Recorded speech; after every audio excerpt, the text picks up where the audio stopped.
आनंद मोहन जी होते कौन है सवाल उठाने वाली? न वो किसी दल में है, न गठबंधन के दल में है। जो विवाद हुआ, कौन जिम्मेवार? देखिए, आप सही कह रहे हैं। अभी गया में जो घटना हुई है, जंगल राज के जो नए सामंतवाद लोग हैं, उन्होंने एक दलित परिवार को एक महज गाना बजाने के चक्कर में उन्होंने न सिर्फ उनकी पिटाई की, बल्कि घर में घुस करके अच्छी तरह से हाथापाई की है। अभी सभी लोग उपचार में हैं। हमारी पार्टी से संजय पासवान जी, जो हमारे प्रधान महासचिव हैं, उनके नेतृत्व में एक कमेटी गई हुई है इस घटना की संज्ञान लेने के लिए, और इसके बाद उन सभी लोगों से मिल करके बात करके जो वो रिपोर्ट सौंपेंगे, उसके बेसिस पे हम लोग चाहेंगे कि तुरंत उस पर कानूनी कार्रवाई हो, और जो भी लोग इसके लिए जिम्मेदार हैं उन पे उचित कानूनी कार्रवाई पुलिस करे। इसके लिए हम लोग आज शाम तक, जब हमारी टीम आ जाएगी, हम लोग कल से इस पे लग जाएंगे। भारती जी, तेजस्वी यादव ने आरक्षण को लेकर विधानसभा में अभी कहा है कि 65% आरक्षण, नीतीश कुमार उस समय साथ थे, आज ये पूरा हंगामा हुआ है सदन में, क्या कहेंगे आरक्षण को लेकर, क्या कहेंगे जो तेजस्वी यादव की मांग है? देखिए, अभी तेजस्वी यादव जी ने क्या कहा है सदन में प्रतिपक्ष नेता के तौर पे, सबसे पहले तो खुशी की बात यह है कि प्रतिपक्ष के नेता सदन में मौजूद हैं और जनता की आवाज़ को रख रहे हैं। ऐसे में उनका जो भी बयान आया है आरक्षण को लेकर के, इसके बारे में अभी खबर नहीं आई है। उसकी मैं पूरी जानकारी लेने के बाद मैं अपनी प्रतिक्रिया आपको दे पाऊंगा। आनंद मोहन ने चिराग पासवान पर सवाल उठाया है। आनंद मोहन ने एनडीए के नेता है। सीटें हम कितनी तैयारी करें, कितने सीटों पे हमारी तैयारी रहेगी, ये बातें हम लोग, हमारा इंटरनल रहेगा। फिलहाल हमारी तैयारी रहेगी, लेकिन जब तक गठबंधन में सीटों का बंटवारा नहीं हो जाएगा, आपस में बातचीत करके तय नहीं हो जाएगा, जब ये तय होगा तो आपको इसकी जानकारी दे दी जाएगी। आनंद मोहन ने सवाल उठाया है चिराग पासवान पर।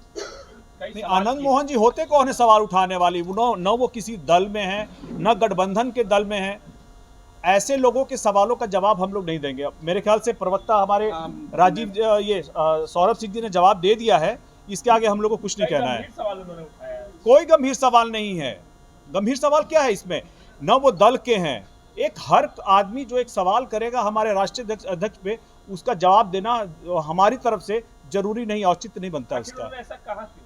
मुझे नहीं पता क्यों कहा है, वो उन्हीं से आप जाके पूछेगा। इस पे हमारी तरफ से प्रतिक्रिया आपको दे दी गई है। अरुण जी, परिवारवाद पे हमेशा से सवाल खड़ा होता रहा है तेजस्वी यादव पे या कांग्रेस पे, लेकिन आप भी जो है वही काम कर रहे हैं, चुनाव प्रभारी आप बन गए। क्या लोजपा रामविलास में और कोई नेता नहीं था जिसको चुनाव प्रभारी बनाया जाए, उसी पदों पे रखा जाए? आपका सवाल बिल्कुल सही है और सटीक है।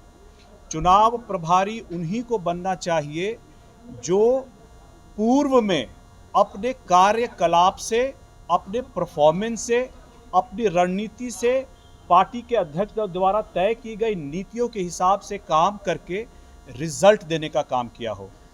हमारी पार्टी में जब मुझे झारखंड का प्रभारी बनाया गया था, उसके बाद से जो रणनीतियां, पार्टी की नीतियां, कैसे कार्यक्रम लगेंगे, और इन सब विषयों पे हम लोगों ने झारखंड में जो डिफ़िकल्ट, टफ, कठिन चुनाव था, उसमें भी अगर हम लोगों ने अच्छे मार्जिन से जीत हासिल की, यानी कि इस चीज़ की काबिलियत और योग्यता हम में थी, और इसीलिए चिराग पासवान जी ने बिहार चुनाव 2025 के लिए भी हमारी ही टीम को इसका प्रभार दिया है।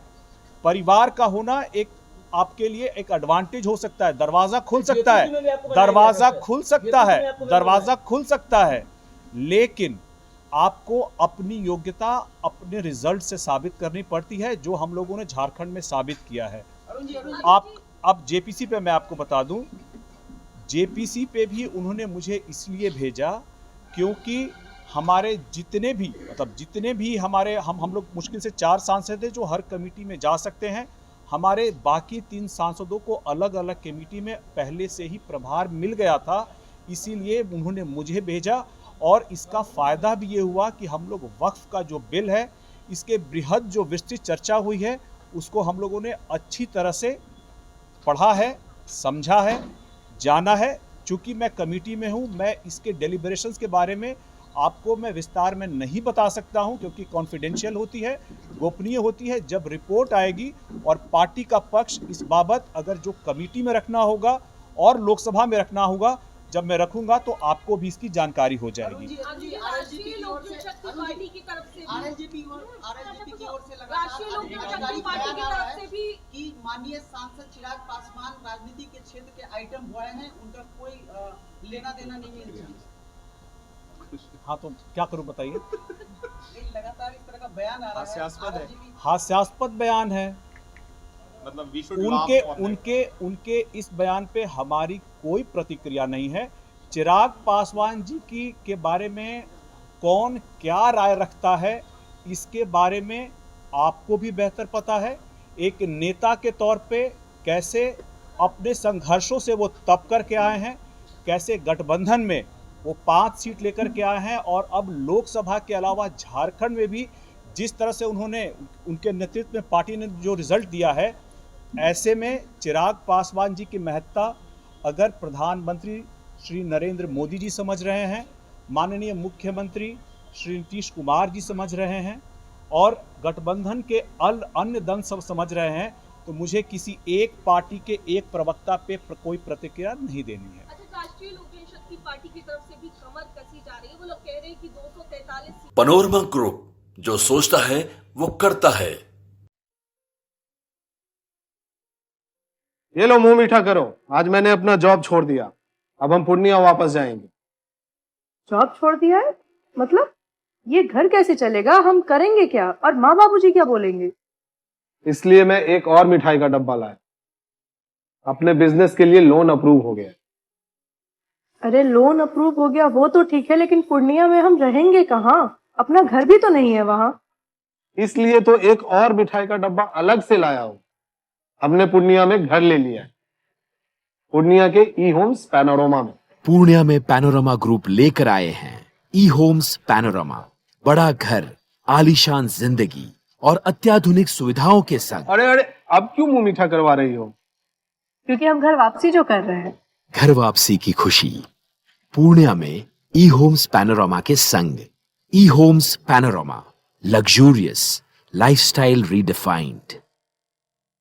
भारतीय जनता पार्टी का सदस्य बनने के लिए 8800002024 पर मिस्ड कॉल करें। निवेदक, भारतीय जनता पार्टी, बिहार।